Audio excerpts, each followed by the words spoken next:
Acordem suas marmitas de tubarão! Limpem essas orelhas encardidas, porque o Iconicast vai começar!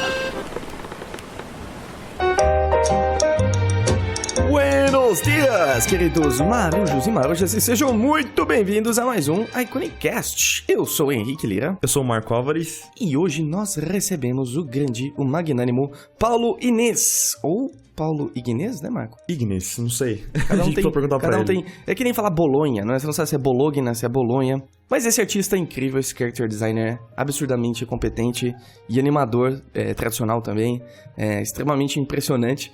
E hoje a gente falou sobre coisas extremamente enriquecedoras. Acho que a gente saiu daqui com muita coisa pra pensar, né, Marco? O Paulo, como professor, cara, ele dá só lições, assim, sabe? De vida, de... Foi muito legal de ter gravado esse cast, assim, conhecer um pouco da história do Paulo. Com certeza. E uma coisa que eu gostei muito desse papo é que ele tem um compromisso muito grande com a verdade, né? E ele sempre busca falar as coisas que vão, de fato, mais ajudar efetivamente os outros. E eu acho que isso é uma característica muito admirável. Exatamente. E, Rick, antes da gente começar o episódio, por favor, pessoal que está ouvindo a gente, se inscreva no nosso canal do YouTube para receber todos os vídeos. Toda quarta-feira aí, um Iconicast novinho para você. E avalie esse vídeo. Se você gostou do nosso podcast aí com o Paulo, deixa o seu like. Se você não gostou também, pode deixar o dislike, mas nos fale por quê. Conta por quê. Conta pra gente por que você não gostou. Mas, enfim. E avalie a gente também no iTunes. Se você ouve a gente pelo iTunes, deixa a sua estrelinha ali, as suas 5 estrelinhas para alimentar o estômago de Henrique Lira. Né? Nham, nham.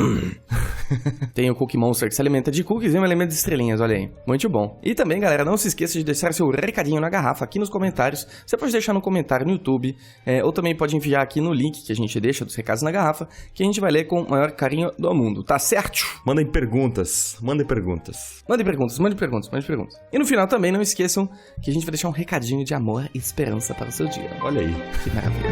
Vamos embora então, mano. Vamos lá.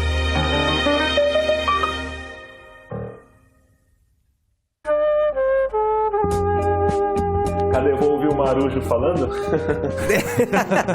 Não, geralmente a gente... É que assim, antes a gente gravava a abertura com os convidados, né? Uhum. Aí a gente começou a perceber que as pessoas ficavam muito intimidadas, que eu grito muito. Entendi. Não sou eu Então que assim, falo a gente alto, conversava ele que grita. normalmente, aí do nada eu falava... "Ah!" Aí a pessoa mudava depois que eu fazia a abertura, sabe? Aí... Eu e o Marco, Dá uma a gente decidiu congelada, gravar assim, a né? parte. Sim, você fala, meu Deus, estou gravando. Falei agora, né? Exato. É, exatamente. Mas é engraçado que eu e o Marquete, a gente participou de um podcast lá do aparelho elétrico de um amigo nosso, né? Uhum. E ele também faz a abertura, fala aparelhados, não sei o que, e eu fiquei tímido também. Aí eu me senti do outro lado. Não, parece um start, uma largada de uma maratona, assim, é agora, nunca, né? Agora tá valendo, né? Aí a gente resolveu fazer algo menos assustador. Legal, que bom. A gente só conversa. Agora a abertura é separada, a gente grava depois, assim, sabe? Mais próximo do lançamento. Uhum. É, exatamente. E outra coisa que a gente reparou é que o convidado fica tímido quando a gente elogia muito, né? Então, cara, acho que artistas não estão tão acostumados, assim, pelo menos eu, né? Talvez artistas dessas gerações mais novas, né, estejam um pouco mais, assim. Mas eu não tô tão acostumado, assim, com muitos elogios em excesso, assim. Aí dá um sentimento de timidez mesmo, né? De timidez? Ué, mas eu acho que quando a pessoa merece, eu não vejo problema. Não, é verdade. Eu acho que tem que valorizar mesmo, né? Tem que valorizar, dar uma incentivada querendo ou não, né? Acho que a dificuldade é só em receber. É aquele momento, né? Aquele momento de receber elogio deixa um pouco constrangido, assim, né? Mas depois É verdade. Marco, acho que eu vou colocar ele à prova, então.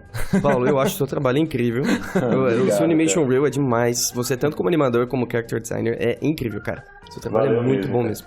Tá? Valeu, Vamos ver o nível de timidez agora. Muda a voz já, né? Já muda. Muda a voz, né?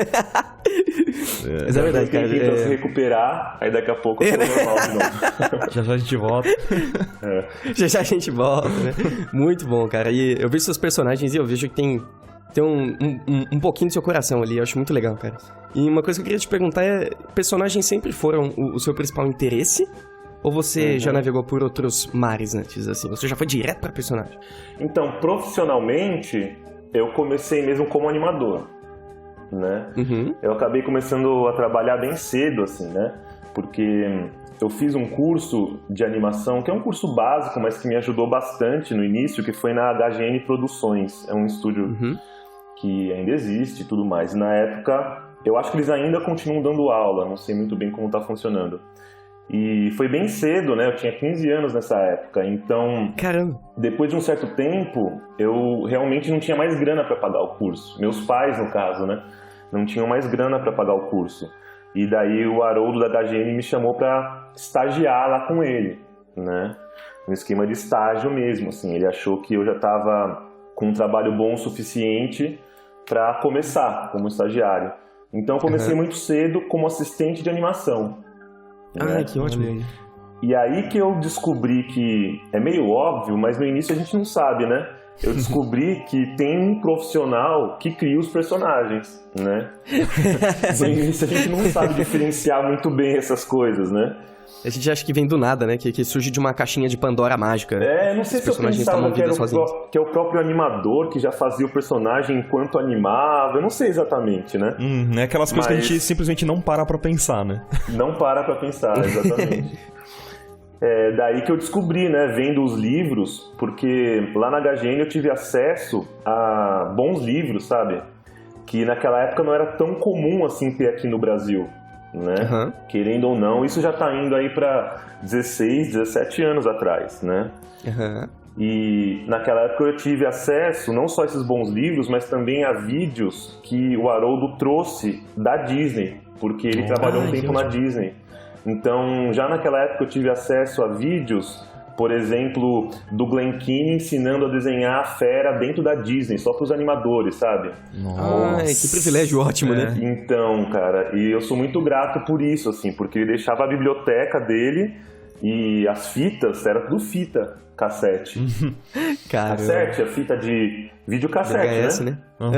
VHS, né? E aí eu via esses vídeos e comecei a perceber que tinha um character design, que eles passavam às vezes meses nos grandes estúdios criando o personagem principal, sabe? Daí eu falei, quero começar a desenhar personagem também, né? E aí foi então que eu comecei a desenhar personagem e muito tempo depois é que eu peguei o primeiro trabalho como character design mesmo, assim, sabe? E quando você viu esses processos de criação nesses VHS, era o que você esperava? Era assim que você imaginava que as coisas aconteciam? Foi um choque bom, um choque ruim? Como foi pra você ter esse choque de realidade, assim? Nossa, é assim? Cara, acho que naquela época foi tudo uma surpresa boa, assim.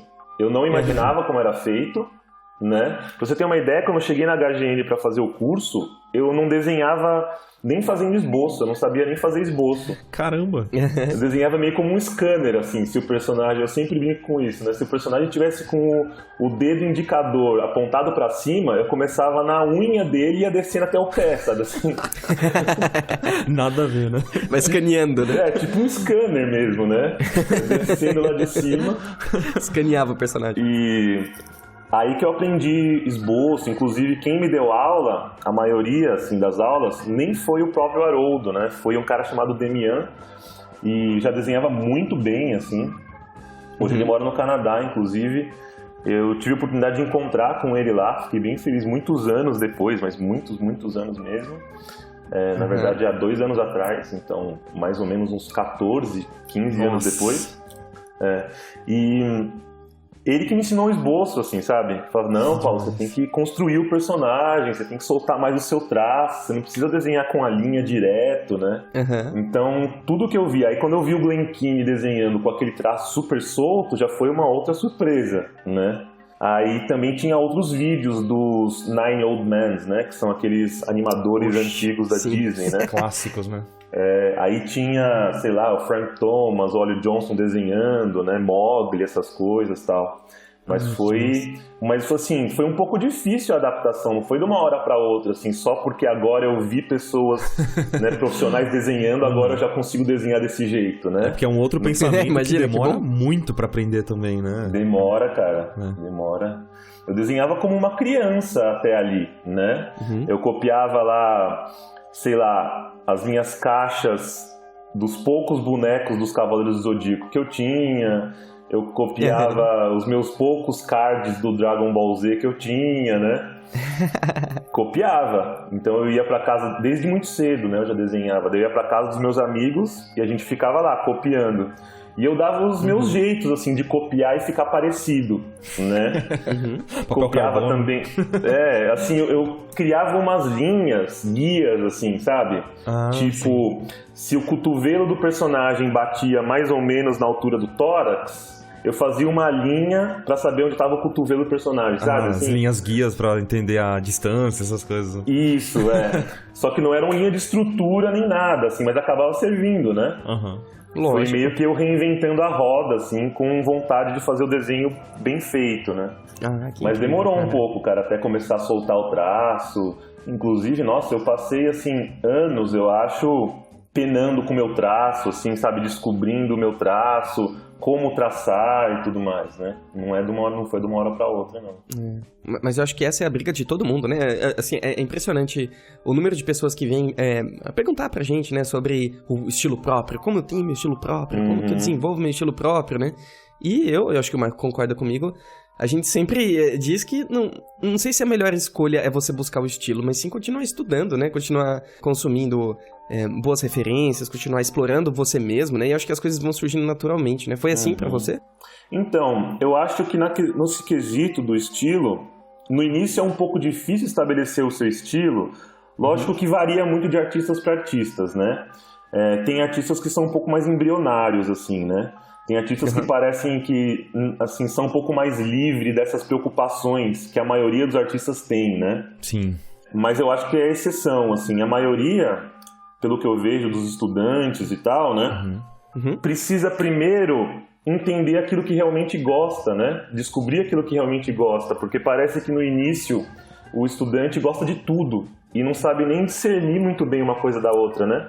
Nossa, é muito importante isso que você falou, cara. É muito importante. O que a gente vê é muita gente, né, que tem essa... Vê alguma coisa, tá fazendo uma coisa X, tá engajado em fazer um estilo X, aí vê outra coisa totalmente diferente que faz, nossa, mas agora eu quero fazer isso. E aí fica pulando de galho em galho, assim, acha que tudo é pra ela, né? Exatamente. Querendo ou não, isso é um certo sinal de imaturidade artística, né? Pelo menos eu acho que né? Aí depois você começa a descobrir aquele tipo de coisa que realmente enche seus olhos, assim, sabe? Tipo, se você abre hoje, por exemplo, um Pinterest de character design, qualquer coisa, e tem lá trocentos mil character designs, você vai ver alguns que faz seu olho brilhar, assim, sabe? Alguns falam, nossa, esses são legais, mas isso aqui eu gosto muito, sabe? Entendi. Incrível. É aquele estilo que você gostaria de ter criado, né? Destaca, né? Destaca muito, assim. E aí, o que eu costumo aconselhar, assim, é que os estudantes tentem perceber quais características compõem aquele estilo, tanto falando de linhas, de paleta de cor, que tipo de pintura está sendo feito, qual é a técnica que é usada e tal, e depois ele tenta implementar as características no estilo dele, né? Eu costumo dizer que as características de um bom estilo, elas são, assim, universais. Você encontra estilos diferentes que tenham as mesmas características, né? Então, nesse caso, não é como se você estivesse copiando um artista, na verdade. Você está entendendo o que compõe o estilo dele, né? Seja falando de linha, por exemplo, se você gosta de um desenho com linhas, você vai tentar entender como é a linha daquele artista que você gosta, ou daqueles artistas que você gosta, né? E aí, tentando entender as características que tem, sei lá, ele usa um traço com grosso e fino, ou ele usa um traço que é um RAF um pouco mais limpo, que a gente chama de tie-down, né? Ou então ele usa uma linha contínua, fininha e contínua, tal. Isso são características, né? E aí você pode absorver isso e colocar no seu trabalho também, né? E como ele utiliza, né? Porque é importante a gente distinguir as nossas referências artísticas dos desenhos que a gente gosta só, né? Sem dúvida. Aqueles artistas que a gente vai deixar, sei lá, a gente deixa se influenciar né? No nosso trabalho, de certa forma. Não dá pra você colocar um mundo inteiro no seu trabalho. De certa Não forma, dá. você tem que ter um critério, né? Você tem que ser meio criterioso com o que você vai deixar te influenciar. Querendo ou não, você descobre um estilo por especificar, né? Por eliminatória, se for ver também, né? Eu acredito muito nisso. Vai tirando o grosso, né? Vai lapidando a mármore e só vai ficando aquilo que realmente é importante, né? Exatamente, Muito legal. E você acha que estilo é uma coisa que você encontra e é isso? Ou uma coisa que é mutável ao longo da sua vida? Eu acho que é mutável ao longo da vida, mas o que acontece? Como professor também, querendo ou não, eu preciso ajudar o aluno a, pelo menos, ir na direção que ele quer, ou que ele pretende, né? Ou pelo menos dar um norte, né? E eu desenvolvi uma maneira com o objetivo de ajudar os alunos mesmo, de pelo menos tentar dar uma setorizada, assim, e categorizar um pouco as coisas que compõem os diferentes estilos. E daí eu tento ajudar o aluno a enxergar essas coisas, para poder analisar essas coisas, e aí num momento de maturidade, que nem sou eu que vai, né, dizer quando vai acontecer ou não, isso varia bastante de artista para artista, né? Talvez ali alguns anos ou muitos anos, não sei, ou meses, né, para frente, ele vai ter certeza do que ele quer, pelo menos naquele momento ali da carreira dele, e vai começar a identificar essas características e tentar colocar no trabalho dele, né? Aí, uma coisa que eu costumo fazer até hoje mesmo, pessoalmente, é, identificando essas características, fazer estudos tentando aplicar essas características, né? Então, por exemplo, eu descobri que eu gosto de uma certa bidimensionalidade no meu desenho, sei lá, pode ser qualquer coisa, né? Ou eu descobri que eu gosto de mais tridimensionalidade. Aí eu vou fazer alguns estudos buscando mais bidimensionalidade ou mais tridimensionalidade, não importa, né? Aí eu descobri que eu gosto de uma paleta reduzida.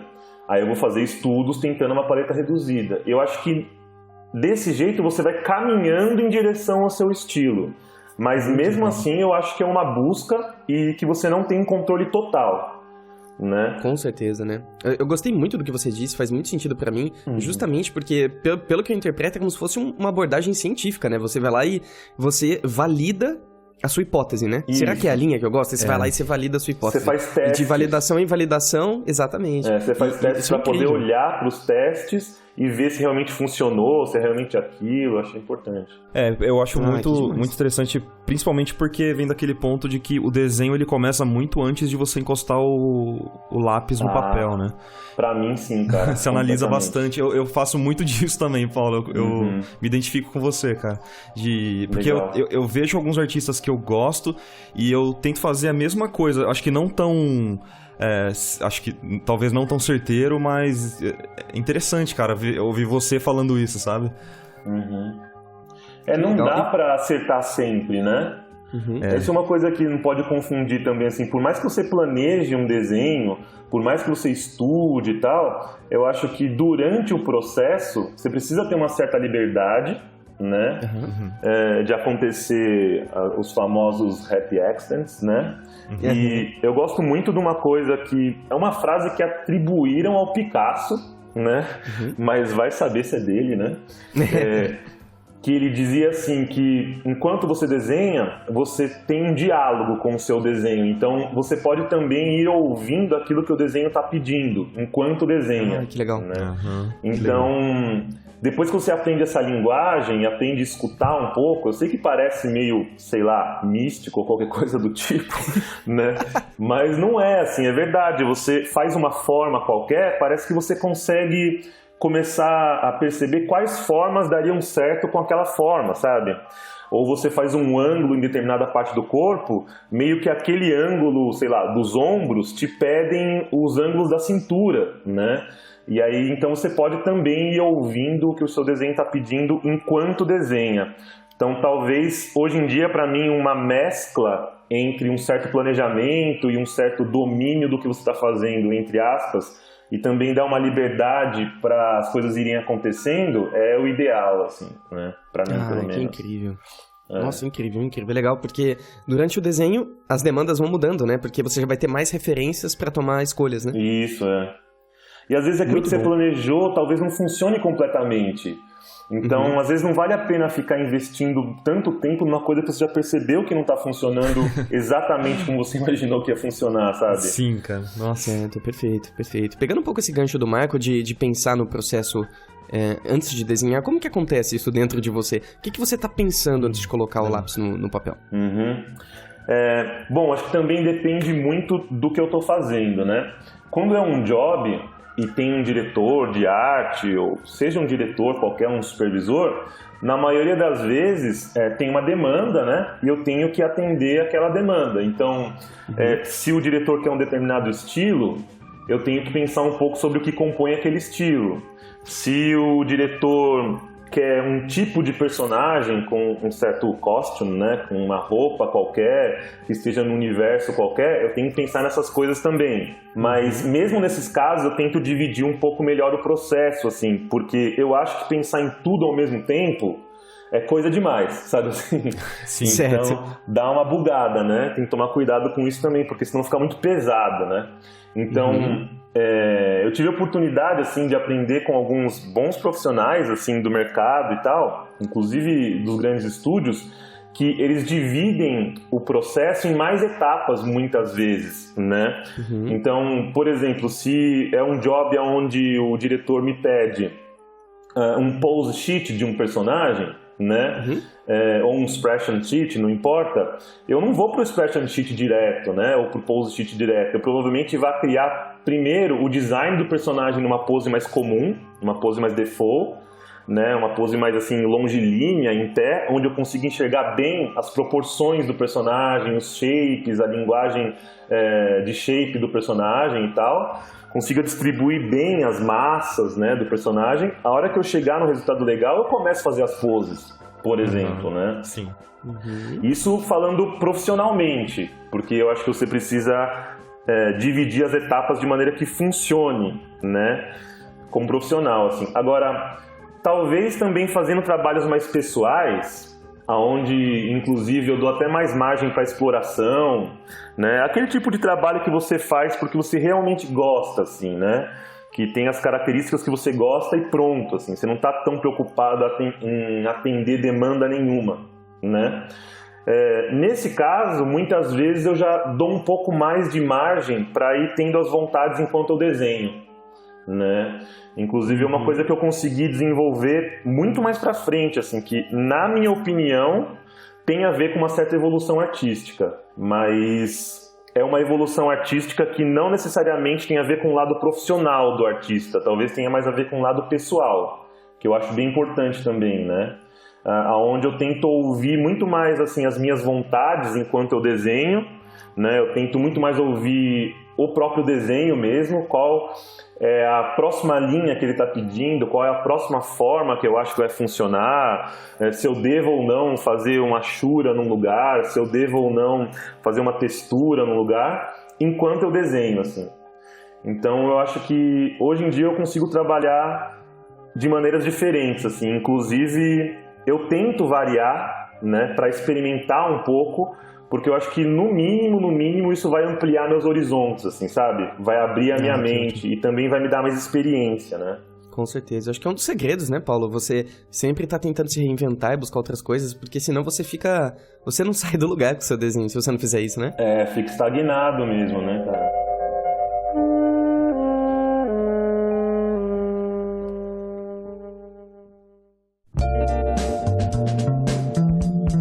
É interessante ver as diferentes maneiras que você se desafia a ser melhor no seu processo, né? Mesmo quando o projeto é profissional, por exemplo, você busca essa, entre aspas, ousadia de buscar de escutar a sua vontade, mesmo com uma necessidade. Como que você mede a necessidade do cliente com a sua vontade de fazer alguma coisa que talvez não faça sentido, assim? É uma das coisas bem difíceis que tem de fazer nos jobs, né, cara? Eu gostaria muito, sabe que a gente, em classe, assim, em aula com os alunos, eu tive já algumas conversas sobre isso, assim, e a gente estava tentando entender bem como funciona essa coisa, porque o que a gente ouve é que a gente tem que ter um determinado estilo, ou alguns estilos, né, ou saber variar o estilo para se adequar ao mercado. Isso que a gente ouve a maioria das vezes, né?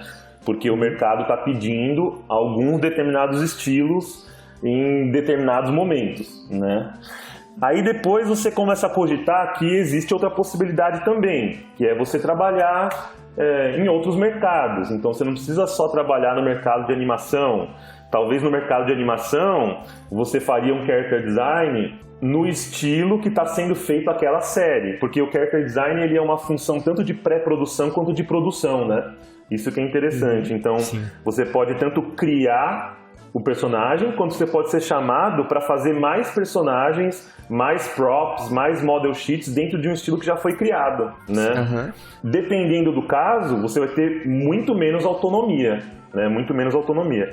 Mas daí a primeira coisa que a gente conclui é que tem outros mercados também. Então, como ilustrador, talvez você já tenha um pouco mais de autonomia falando de estilo. Como quadrinista, também, né? Você tem um pouco mais de autonomia, pelo menos nos autorais, né? Depois você ainda consegue concluir uma outra coisa, que é um pouco surpreendente, assim, né? Que parando para pensar, desmistifica um pouco essa coisa. Eu analisando, eu percebi que nos grandes estúdios, né? Que eu sempre olhei para os artistas dos grandes estúdios e tal, os artistas que são mais valorizados e mais conhecidos são aqueles que têm os estilos mais específicos dentro dos grandes estúdios. Né? Aí você fala, caramba, cara, então na verdade é possível ter um trabalho específico no mercado também. E esses artistas são valorizados, né? Em estúdios grandes ainda, né? Em estúdios grandes. Estúdio pequeno. O Carter Goodrich é um ótimo exemplo disso. Né? Eu lembro dele logo de cara, né? Dele ou do... O pessoal já americanizou o nome dele, né? Mas é Nico Marlet, né? O pessoal chama ele de Nicolas Marlet, né? Sim. Ele é um cara... ele realmente é um cara com um estilo muito único, né? Muito singular. Muito único, né? E ele é um dos principais na DreamWorks e continua sendo, né? Lógico, no início não foi tão fácil para ele, né? Mas depois de Kung Fu Panda, ele virou o principal, assim, né? O próprio Carter, como você disse, né? Aí se fala, se você for ver, até os animadores mesmo, o Glen Keane mesmo, ele tinha um traço especial, assim, não era igual a todos os animadores, sabe? O James Baxter mesmo, que é um animador que eu gosto muito, que é um master também, se você for ver o jeito dele desenhar e dele traçar, é específico também. Vocês vão falar, daí você começa a pensar, então, ser um artista com um trabalho específico, muito bom, característico, também tem lugar no mercado, né? Então, hoje em dia eu acabei desmistificando, assim, um pouco o que eu preciso fazer ou não, assim, sabe? Inclusive venho tentando, lógico que não é fácil e não é para todo mundo o tempo inteiro, né? Tem que aparecer a oportunidade, tem que correr atrás dessa oportunidade, trabalhar talvez com um estilo um pouco mais pessoal, que tenha uma carga mais pessoal no seu trabalho, mais autoral, e virar o jogo um pouco, assim, sabe? Sim. Ser procurado por isso. Isso é legal. Né? Ai, que legal. Às vezes o projeto se adapta ao seu traço, né? A você. Isso acho que é um nível já bem... que não é pra todo mundo, né? Exatamente. Mas é muito bom ver você, assim, como exemplo, fazendo isso. É bem legal, cara. Tentando, né? Tentando fazer isso, né? Porque chega um momento da carreira que não tem muito como, assim, a sua evolução vai ter a ver com mudança, cara. Né? Não tem a ver muito, assim, apenas com desenhar as coisas tecnicamente bem, sabe? Essa parte meio que... Não é que foi 100% conquistada, mas eu acredito que... não é mais a prioridade, né? Acho que você está se preocupando agora com outros elementos, outros aspectos do desenho, além desses mais da parte técnica, fundamentais, né? E isso é legal, cara, porque mostra mesmo que o desenho, independente do nível que você esteja, sempre tem muita coisa para estudar, né? Eu acredito que você tá sempre estudando também, né? Sempre, voltando. Diariamente. Então, diariamente. Isso é legal demais de ver. Ai, que incrível, cara. E... uma coisa interessante sobre os personagens, como eu até citei no começo, é que eu sinto que os seus personagens, eles têm, olha só, muita personalidade hoje, né? Olha aí. Ainda bem. Ainda bem. Que eu acho que essa é uma segunda camada que, às vezes, o traço, ele é uma ferramenta pra Isso, passar aquilo, né? Uhum. E como... Eu imagino, né, que seja muito difícil e você deve investir um tempo e pensar nessa personalidade, né? Em que momento a personalidade entra no seu processo? Você desenha primeiro e depois pensa a cara que ele vai ter? Ou como funciona você dar personalidade pro personagem que você tá criando? Uhum. Inclusive é a parte mais importante, na minha opinião, né? Eu costumo fazer uma brincadeira besta, né? Que character design é dividido em duas partes. Em character e em design. Né? Demais. Muito bom. No final das contas é isso, né? Exatamente. Parece verdade. óbvio, mas é aquela coisa, né? Parece óbvio, mas dá pra esmiuçar esse assunto aí, né? Sim. Dá pra falar um bom tempo sobre esse assunto. Porque se eu parar pra falar sobre character e sobre design, dá pra passar horas falando sobre isso, né? Então, assim, a parte de character, sem dúvida, é a mais importante, né? Num job, você tem a oportunidade de passar por uma etapa de research, onde você tenta trazer para fora a personalidade ideal. Mas existe um vínculo direto entre as duas coisas, porque no final das contas, você tem todos os seus elementos visuais apenas para tentar representar uma personalidade, né?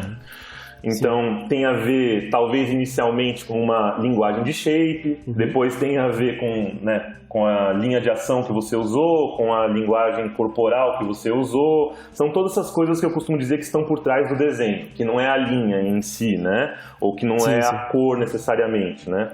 Mas, no final das contas, tudo acaba contando, eu acho, né? Então, junta a expressão corporal, junta a expressão facial, junta a proporção, junta o costume do personagem, né? A roupa, e eu acho que pode chegar até mesmo nos detalhes, né? Pode chegar até mesmo nos detalhes. Então, é uma junção de toda essa parte que está por trás do desenho, que o público vai mais sentir do que ver, propriamente dito, né? Às vezes pode ter a ver com paleta de cor também, né? Pode ter a ver com o quão rápido ou quão limpo tá o desenho. São coisas que o público mais sente do que vê propriamente dito, né? Inclusive o leigo, que querendo ou não, é o público, né, principal, né? Sim.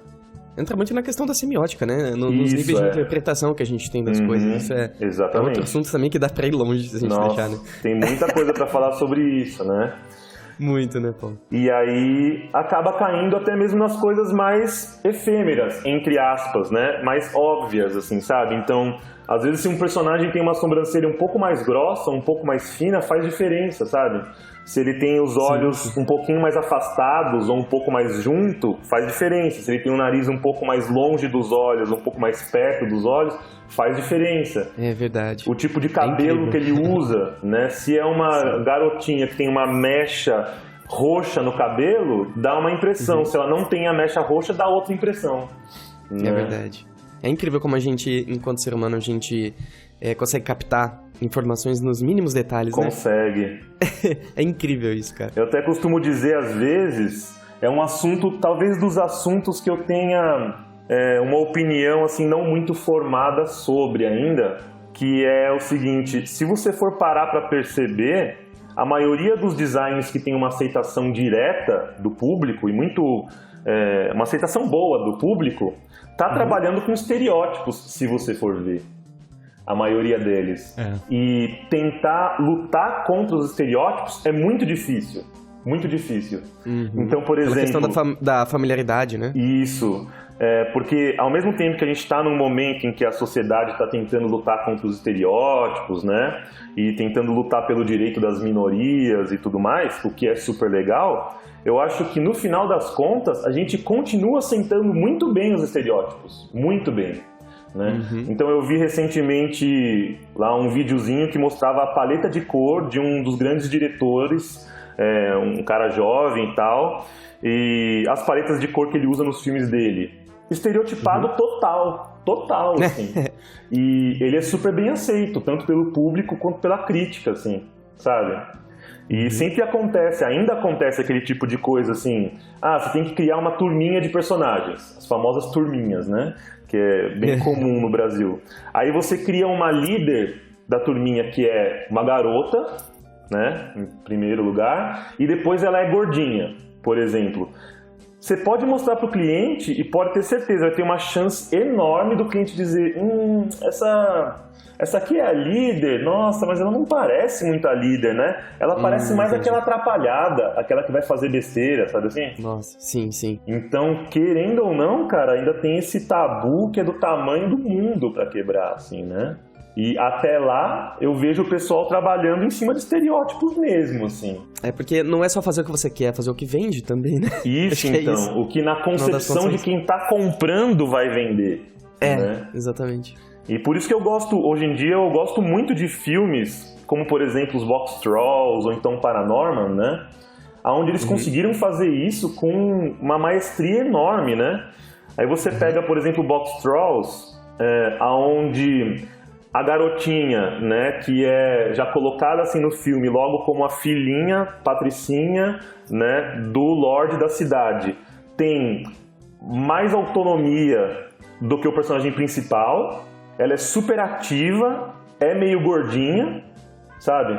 Aí você tem personagens também, como por exemplo o, entre aspas, vilão, que é uma drag queen, e os lords da cidade meio que sentem atração sexual pela drag queen, que é o vilão, né? Sim. Uma quebra total de estereótipos, né? Dos estereótipos, né, cara? E desses paradigmas. E, na minha opinião, deu super certo. Eu gosto muito do filme particularmente, né? Ou então você pega Paranorman, onde a Ray Smith, né, que é aquela character designer incrível e tal, foi inclusive o primeiro trabalho dela, logo que ela saiu da faculdade. Ela fez CalArts e o primeiro trabalho dela foi Paranorman, né? E ela fala muito sobre a beleza da feiura no filme. Como é possível ter um design atraente, interessante visualmente, mas personagens que são assimétricos, meio tortinhos até, com um olho maior do que o outro, sabe? Então, eu me ligo muito nesse tipo de coisa hoje em dia, assim. Ai, que demais. Eu acho que está acontecendo uma luta muito grande contra esses estereótipos. A partir, mesmo que eles ainda sejam aceitados universalmente, vamos colocar dessa maneira, eu acredito, como esses exemplos que você deu, já existe uma luta para quebrando isso. Já. E, inclusive, eu acho que esse é um papel fundamental dos artistas, né? Eu nunca vou esquecer uma aluna se eu não me engano é da CalArts, uma aluna negra, e ela basicamente, todos os curtas delas eram protagonizados por personagens negros, e ou aconteciam na África, na savana, sabe? Muito interessante. E quando perguntaram pra ela o porquê, ela simplesmente disse, cara, ninguém me representa. Eu preciso me representar. Porque ela se viu, quando ela entrou na CalArts, por exemplo, desenhando também personagens brancos e etc. Da maneira que todo mundo já fazia. E aí o pai dela perguntou... Né? E aí o pai dela perguntou, ela fez um quadrinho sobre isso, né? E o pai dela perguntou, mas por que você tá fazendo todo mundo branco? Você mesmo não está se representando, né? E é muito bonito ver esse tipo de luta, né? Eu acho que é importantíssimo e eu acho que esse é uma das grandes missões da arte também, é influenciar a cultura de uma maneira positiva, né? A arte tem esse poder, sem dúvida, cara. Tem. Você pensa muito na maneira que o seu trabalho pode afetar os outros quando você faz eles? Olha... Durante muito tempo, eu fui aquele típico profissional, assim, um pouco mais frio, sabe? Durante muitos anos. Que só fazia mesmo o que tinha que ser feito, né? Então, recebi uma direção. Foi mais ou menos assim, na verdade. No início, eu tive muita influência, inclusive do grafite, sabe? Quando adolescente. Mas aí, como eu comecei a trabalhar muito cedo, eu rapidinho virei o típico profissional, assim, né?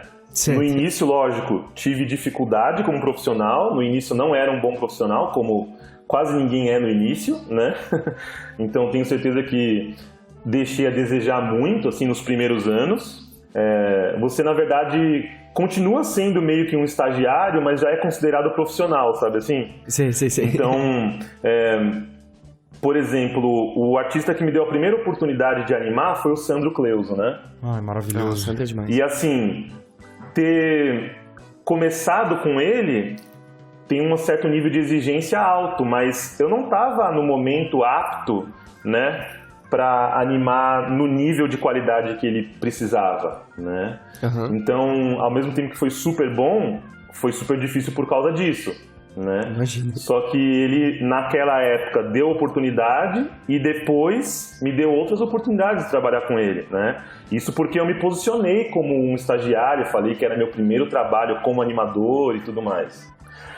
Aí o que acontece? Depois de um certo tempo, você se torna um profissional, depois de alguns anos. Agora você começa a lidar melhor com prazos, né? Começa a balancear bem essa questão qualidade e prazo. Então você vai se adequando ao esquema que é ser um bom profissional, que envolve várias outras coisas além de desenhar bem, né? Então, durante muito tempo eu fui esse profissional, que é um pouco mais frio, na minha opinião, que não fica pensando muito em como o público vai receber, né? Não fica pensando muito em qual mensagem vai passar e tal. Executa. Só executa, só faz o trabalho, né? E aí se você entregou o trabalho com a qualidade necessária para aquele job e no tempo que precisava entregar, você é um bom profissional. Eu sempre prezei muito pela qualidade. Então, muitas vezes eu ouvi em produções, assim, não necessariamente porque as minhas cenas eram geniais, assim, mas porque a média do trabalho não estava tão alta assim, e mesmo assim eu fiz questão de subir a média, sabe? Ótimo. Ah, entendi. Não aceitei, assim, vamos supor que o nível das cenas num determinado trabalho estava ali de 0 a 10, estava a 5, né? Eu tentei fazer minhas cenas pelo menos 7, sabe assim? E aí, querendo ou não, acaba sendo cenas com uma qualidade um pouco melhor. Então, muitas vezes eu ouvi os diretores, os supervisores falando assim: nossa, Paulo, suas cenas estão muito boas, tal, as melhores cenas animadas no processo e tudo mais, então, no projeto. Então, porque eu sempre prezei muita qualidade, mas ainda assim sem me preocupar muito com como aquilo ia atingir o público e tudo mais. Depois de um tempo, né, até num momento um pouco de transição, assim, eu comecei a lembrar muito do que eu gostava na adolescência, né? E uma das coisas foi o grafite. E se for ver, o grafite tem um papel enorme nisso, né? Em, como os grafiteiros falam, atacar a cidade, né? Ou usar a cidade para passar uma mensagem. Por exemplo, pegar uma parede que era toda cinza e transformar num ambiente mais alegre. Para uma pessoa que está no seu dia a dia cansativo, sei lá, maçante, olha aquele grafite e tem ali alguns segundos, pelo menos, de refresco, né? Assim, Sim. alguns segundos de alento, né? Fala, putz, que grafite bonito e tal, né? E daí eu comecei a me preocupar mais em como o meu trabalho ia chegar para o público. Só que, ao mesmo tempo, eu entendo que cada pessoa vai ler meu trabalho de um jeito. Tanto por causa do gosto, como também por causa das experiências pessoais dela. Né? Com certeza. Então, hoje em dia eu tenho essa preocupação, né, maior em como as pessoas vão, entre aspas, o que elas vão sentir ou como elas vão interpretar meu trabalho, mas ao mesmo tempo eu sei que eu não tenho um controle total sobre isso, assim, é quase que uma tentativa, mas eu dou assim um certo lugar, né, para interpretação, que não tem nem como ser diferente, na minha opinião. Dou um certo lugar para interpretação pessoal de cada um que estiver olhando o meu trabalho, né? Ah, que demais, cara. E como que você lida com as diferentes opiniões que surgem sobre o seu trabalho? Já foi difícil? Ainda é difícil? Ou sempre foi tranquilo? Deixa eu ver, assim, meio que as críticas, né, o que vão dizer e tal, né? É a maneira que as pessoas recebem agora, porque agora que você tem um cuidado maior, assim, com o que você tá dizendo, esse tipo de coisa, o que mudou, assim, na sua postura em relação à maneira que as pessoas recebem o seu trabalho? Eu acho que isso vem mudando pra mim de acordo com a maturidade artística. É engraçado que eu acho que se preocupar com a mensagem é diferente de se preocupar se as pessoas vão gostar ou não do seu trabalho. Boa. A minha intenção é sempre a melhor, sempre das melhores. Né, levar talvez a pessoa por alguns momentos, né, a pensar sobre um ambiente lúdico, a dar uma viajada mesmo, a pensar, putz, que legal que isso existisse, se isso existisse, dar uma sonhada assim durante um tempo, né? Então hoje em dia, cada vez mais eu venho adicionando elementos lúdicos no meu trabalho, né? E até mesmo trabalhando, desenhando criaturas míticas, ou então personagens da vida real que tenham algum link com supostamente um mundo lúdico, né? um mundo mágico, sei lá, ou um mundo mítico. É o tipo de coisa que eu, inclusive, demorei muito para descobrir que eu gosto, né? Que é um meio termo, né? Não é exatamente as criaturas míticas por elas próprias, assim, tipo, apenas desenhar um goblin, apenas desenhar um orc. Não, talvez uma criança ou um adulto, não sei, um homem do mundo real que por algum motivo tem um link com esse universo lúdico, sabe assim? Com esse universo mágico. E às vezes esse link vai estar demonstrado em detalhes mesmo. Então é engraçado como alguns elementos podem se tornar lúdicos, né? Dependendo de como você apresenta eles. Como, por exemplo, um guarda-chuva. Já perceberam como um guarda-chuva pode se tornar um elemento lúdico se, por exemplo, o personagem voar nesse guarda-chuva, sabe assim? Você dá outros significados para coisas do cotidiano, né? Exatamente, assim, né? Quase como se tivesse... Sabe a primeira vez que eu acho que eu despertei pra isso e foi, assim, incrível pra mim, assim, deu aquela aquecida no coração, né? Vocês conhecem um quadrinho do Joe Madureira chamado Baton Chaser? Não, infelizmente não. É um quadrinho... O Joe Madureira, que é o quadrinista que desenhou pro X-Men muito tempo e tal, criou... Inclusive vai sair um game, se eu não me engano agora... o game é em 3D, mas tem animação 2D no início, é bem legal. Esse quadrinho tem vários personagens, uma menininha com uma luva gigante, uma luva mágica gigante, tem um ninja, né? Tem um mago, um senhorzinho, e tem um robô chamado Calibrator, que ele é um robô, óbvio, com peças de metal, mas ele também tem peças orgânicas. Não são orgânicas, são tipo vegetais, acho que... Vegetais caem no caso de orgânico? Sim, né? Sim, o vegetal sim. Sim, né? Então tem partes tipo de cipó, coisas desse tipo, sabe? Ah, sim. Né? E ele é movido à magia. Então o robô, se não fosse a magia desse mago, ia ficar lá parado, ele não funciona por ele mesmo. Né? Então quando eu vi esse personagem, eu falei, caramba, que interessante, né? É o tipo de coisa que eu acho que eu gosto, então é bem específico. Eu demorei bastante pra chegar nessa certeza de que é isso o tipo de coisa que eu mais gosto, assim, sabe? Ou uma das coisas que eu mais gosto, né? Então, hoje em dia eu me preocupo com... Respondendo agora de uma vez a pergunta, né? Hoje em dia eu me preocupo muito mais com a sensação que a pessoa vai ter, ou com mostrar esse universo para a pessoa, na verdade, independente da sensação que ela vai ter, do que se a pessoa vai gostar ou não do meu trabalho. Com isso eu já me preocupo cada vez menos. Né? Porque eu acho que sentar para fazer o que eu já fiz muitos anos. Muitas das coisas que eu mudei hoje é porque eu penei nelas muitos anos, né? E quando eu falo ou aconselho um aluno meu, é por experiência própria. Então, porque me fez mal alguma coisa durante muitos anos, eu falo, toma cuidado com isso que isso faz mal, sabe assim? Então, quando você senta para desenhar e tá preocupado com tudo que o diretor pediu, tudo que o supervisor pediu, ainda com se o público vai gostar ou não, quando você for mostrar qual é a aceitação, cara, você pira, você não faz nada, provavelmente você faz o seu pior, né? É verdade. Porque é igual trabalhar aprisionado, na minha opinião. Você trabalha acorrentado. Tem a corrente da preocupação com o que um falou, a corrente da preocupação com o estilo que o outro disse que tem que ter. Sabe? Já tem limitações no próprio job, profissionais. Imagina se você for estar preocupado com que todo mundo... E eu já me peguei assim, desenhando e lembrando de pessoas que eu tinha certeza que iam ver meu trabalho. E eu pensei, putz, o que aquela pessoa quando vê meu trabalho vai achar, sabe assim? Então, nesse aspecto, eu me preocupo cada vez menos. Posso dizer que hoje em dia quase não me preocupo com isso. Que coisa linda, hein? Assim é bom, hein? Isso é questão de maturidade mesmo. Eu acho que vem com o tempo, né? Quando você tá começando você quer um pouco de uma certa resposta positiva dos outros pra saber se você tá no caminho certo, né? Parece que pra alguém que tem que validar o seu trabalho, né? Depende de uma aceitação, né? Exatamente. Acho que é difícil não ter isso no começo, né? É difícil. Vai muito da autoconfiança que você vai desenvolvendo de que você tá fazendo um trabalho bom, né?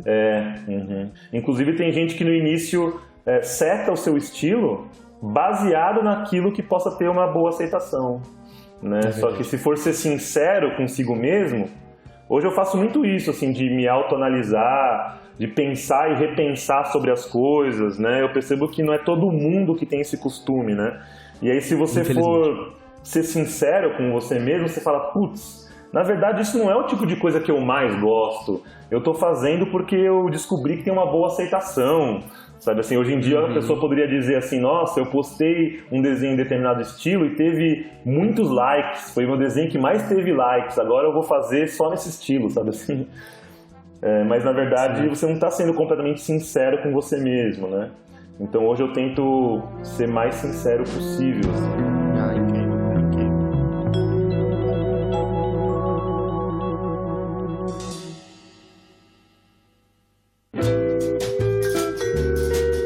É interessante porque você, além da perspectiva de artista, você tem a perspectiva de professor, né? Já faz uns bons anos aí. Então, você dá aula na ICS hoje, né? ICS que é incrível, aliás. Eu dou aula na ICS, mas eu comecei a dar aula antes de começar a dar aula na ICS, né? Então, inclusive, quero mandar um beijo pro Vidal aí. Pode mandar beijo? Pode mandar 3 pro Vidal. Um meu, do mais que o seu. 2 meus.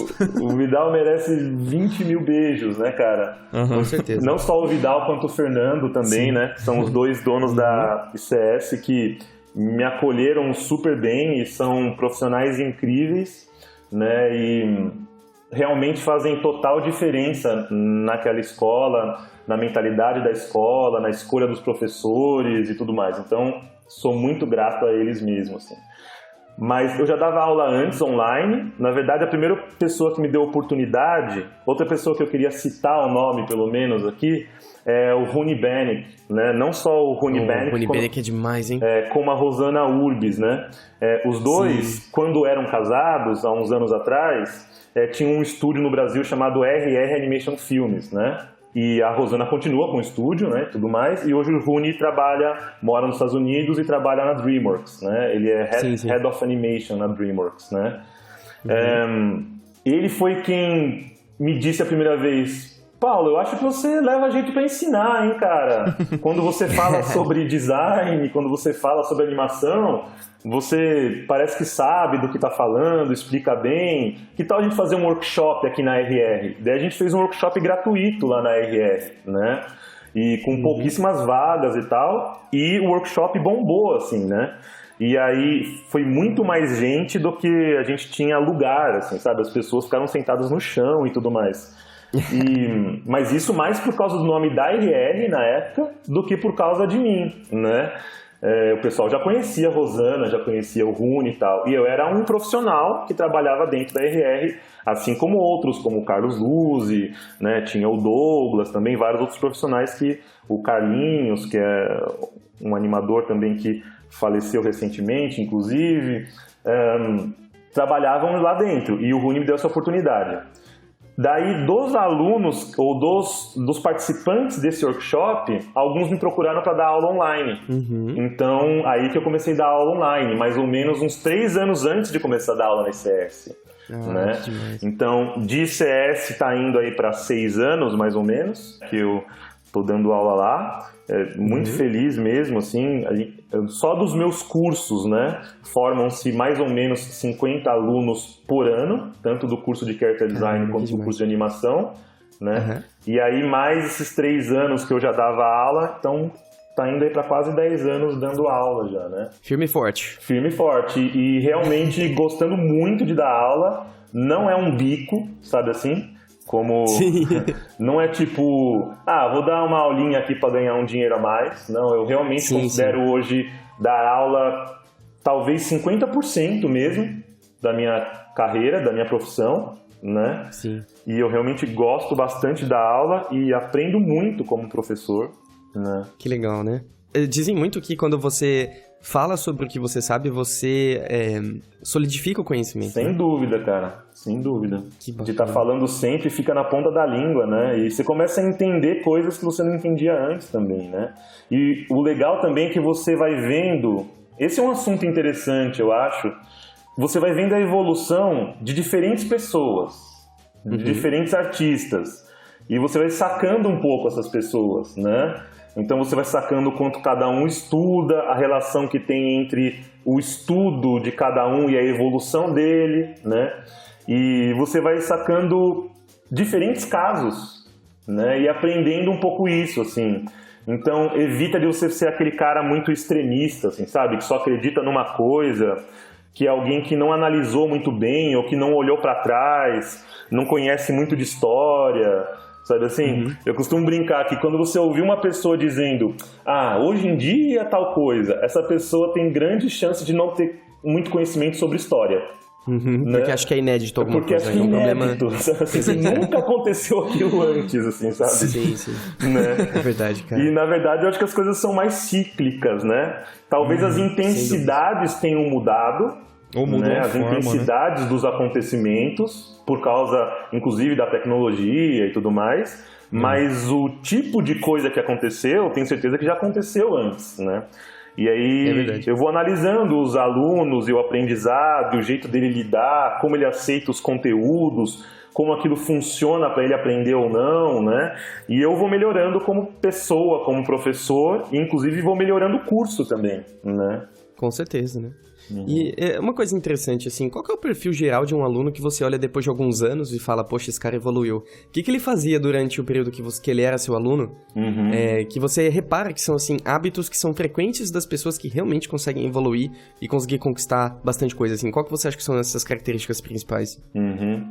Beleza. Bom, talvez a minha opinião sobre isso, né, seja meio divergente, assim, mas de verdade, a minha opinião sobre isso é pautado no que eu observei. Claro. Essa abordagem científica é o que há. Assim, eu realmente, por mais que, sei lá, muita gente não concorde e tal, ou ainda não consiga enxergar da maneira que eu enxergue, e nem precisa, na verdade, mas não consiga enxergar da maneira que eu enxergue, eu percebo assim que o óbvio é o seguinte, que é lógico que existe uma relação da quantidade de estudo e horas dedicadas, né, de bunda sentada na cadeira, né, com a evolução. Esse é o óbvio. Então, você vê um aluno que, por exemplo, você pede, sei lá, para que ele faça exercício sobre proporção, né? Eu falo lá como conseguir boas proporções para o seu personagem. Aí eu cito alguns conceitos, posso citar até algumas regrinhas das quais eu cito mesmo para o aluno poder quebrar depois, sabe assim? E aí um aluno me manda um desenho, fiz essa proporção aqui, e o outro me manda 15, né?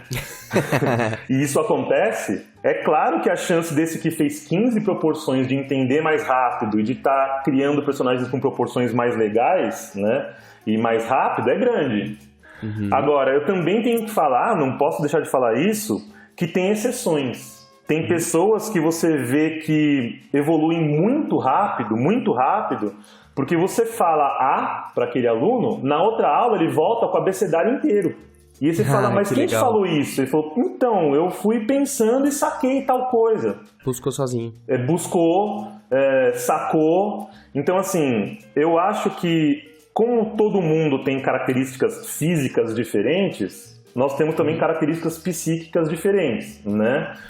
E isso pode tanto ter a ver com como a pessoa, com a herança genética dela, né? Como também tem a ver com toda a vida dela, né? Aonde ela cresceu, aonde ela estudou, não estudou, os pais que ela teve ou não teve, né? Tem a ver com tudo isso. E aí, quando uma informação cai na cabeça desse aluno ou de outro, as sinapses prontas que essa informação encontra são diferentes, né? É verdade. E, querendo ou não, se tiver sinapses que levem aquela informação a correr mais rápido e já gerar outras sinapses e ir direto ao ponto, aquele aluno provavelmente evolua mais rápido. E se para um outro aluno ele ainda nunca tenha pensado sobre aquilo, ou seja, não tem caminho, não tem trilho para esse trem andar, sabe assim? Enquanto ele não criar sinapses para essa informação correr, né, e para essa informação sair da mente dele e ir para o desenho, né, passar pelo braço e pelo desenho, ou essa informação virar outras informações coerentes, ele vai ter uma certa dificuldade em evoluir, muito provavelmente. Né? Isso faz muito sentido. Então eu acho assim que tem casos bem diferentes. Eu também já vi casos de alunos que assim, que você deu um curso de 1 ano para ele, por exemplo, e eles evoluíram assim quase nada. Mesmo se esforçando, não evoluiu quase nada. Aí você fala, pô, legal, se você fez o seu melhor, tá ótimo, é tudo que você pode fazer, na verdade, né? O que cada um pode fazer é o seu melhor, apenas. Aí você passa 6 meses, o cara dá um salto, mais um salto, assim, tipo de desenhar 20 vezes melhor, assim, sabe? Teve um delayzinho só. Só teve um delay para as informações processarem, né? Parece dia veio tudo de uma fichona. vez. Né? Exatamente. Exato, que legal. Em vez das fichas irem caindo, né? Elas ficaram todas acumuladas em algum lugar e caiu tudo de uma vez, assim. Alguém chutou a máquina de refrigerantes e caiu a lata. Exatamente. Né? Caramba. Então eu percebo esses casos todos, né? Tem conhecimento que vem meio que com a necessidade também, né? Enquanto você pode falar o quanto você quiser e puder para o aluno, mas só quando... Tem coisa que só quando ele vai realmente colocar em prática ou sentir a dificuldade, vai lembrar daquilo que você falou, ou vai ter que procurar em algum outro lugar e falar, putz, tal pessoa já falou sobre isso para mim, né? É muito diferente, né? Encaixa diferente para as pessoas. Completamente. Com certeza. E, Paulo, como que você traz otimismo para esses alunos que acham que não prestam, que acham que não evoluem, que acham que não é para eles? Como que você traz otimismo para uma pessoa que tá desencantada e acha que não vai crescer e nunca vai ficar boa? Às vezes, eu até tenho que tomar um pouco de cuidado com isso nas aulas, né? Porque às vezes minha aula cai um pouco pro lado filosófico, sabe? Adoro. Eu acho particularmente que eu tenho que tomar um pouco de cuidado com isso, porque eu acredito que um aluno que esteja pagando um curso, ele quer receber a informação que está lá no cronograma. É o que ele quer. Não necessariamente seja o que ele precisa naquele momento, mas é o que ele quer. Agora, ao mesmo tempo, você vê faculdades de arte que, cara, parecem uma faculdade de filosofia, porque tratam disso o tempo inteiro, né? O que eu percebo, assim, eu tento passar para os alunos a experiência que eu tive, porque eu também já tive fases da minha vida muito desanimado, aonde parecia que nada fazia sentido mais, né? Não tinha propósito nas coisas. E aí o que eu entendi, isso é uma experiência pessoal, tá? E aí eu compartilho, porque pode servir para alguns, né? Eu entendi que quem dá significado para as coisas é você mesmo. Se você ficar esperando um significado maior, vindo de algum lugar no reino espiritual, dificilmente você vai encontrar. Até mesmo as coisas, na minha opinião, mais espirituais e mais subjetivas, é você quem significa. Porque você pode ouvir sobre elas e nem ligar. E o outro pode ouvir sobre elas e falar, nossa, me encontrei nisso. Né? Por isso que algumas pessoas se encontram em uma religião, outras pessoas se encontram em outra, outras não se encontram em nenhuma, se encontram na ciência, não sei. Mas o que é isso no final das contas? É o quanto você está dando de significado para aquilo. Então o que eu penso assim hoje é o seguinte, o quanto eu dou de significado para a arte é o quanto eu vou ter de motivação para mim. Então, se eu acordo e falo, cara, eu gosto muito disso, isso é o que eu faço. Se eu não fizer isso, provavelmente eu não faço outra coisa, sabe? É o que eu sempre gostei de fazer, é o que eu tenho vontade de fazer, né? Inclusive, eu já tentei, durante a minha vida, né? Já me dediquei muito a outras coisas, né? Tanto quanto desenho, inclusive. Eu sei que não parece, assim, pra quem olha pra mim atualmente, né? Mas eu andei de skate a minha vida inteira, né? Eu estudei violão clássico minha vida inteira também, né? Só que, e talvez com o mesmo afinco que desenho. Só que no desenho eu evoluí muito mais rápido do que essas outras coisas, muito mais rápido. Então eu percebi que valeria a pena investir muito mais no desenho e depois talvez eu tenha percebido que talvez eu gostasse muito mais do desenho, apesar de gostar muito dessas outras coisas também, né? Então, sei lá, quando eu acordo e sento para desenhar, o que eu tento lembrar é isso. Cara, isso que eu tô fazendo agora, que é sentar, pegar um lápis ou pegar a tablet e desenhar, é o que eu quero fazer todos os dias. E isso significa muito para mim, né? E a partir da hora que eu dou significado para o que eu faço todos os dias, meio que a vida ganha significado. Porque se eu dessignificar isso, a vida automaticamente perde significado, entre aspas, para mim, né? Para mim. Então, assim, eu acredito que a motivação é algo muito mais interno do que externo. Algumas coisas ajudam? Sem dúvida ajuda, porque a gente falha muitas vezes, né? como seres humanos limitados e dúbios como somos, às vezes a gente falha, né? A gente, às vezes, está mais motivado, às vezes está menos, né? Às vezes até mesmo a estratégia de motivação que a gente usou ontem não está dando muito certo hoje, né? E aí, para essas horas, tem um amigo que desenha junto, tem um cara que você faz uma live junto e o cara tá mais motivado que você, daí ele dá uma puxada naquele dia, daí no outro dia você já tá com mais gás, sabe?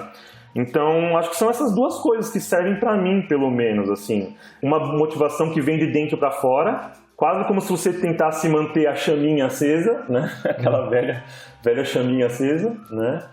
Como se você tivesse um dínamo de energia, assim, interno, e aí quando esse dínamo falha, você corre para alguém que tá com a chama mais acesa, sabe?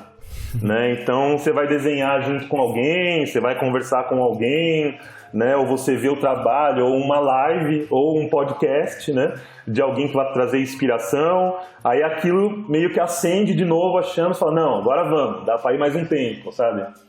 Então é mais ou menos assim que funciona pra mim, cara. Não tem, assim, muito um segredo. E é o que eu tento falar pros meus alunos, né?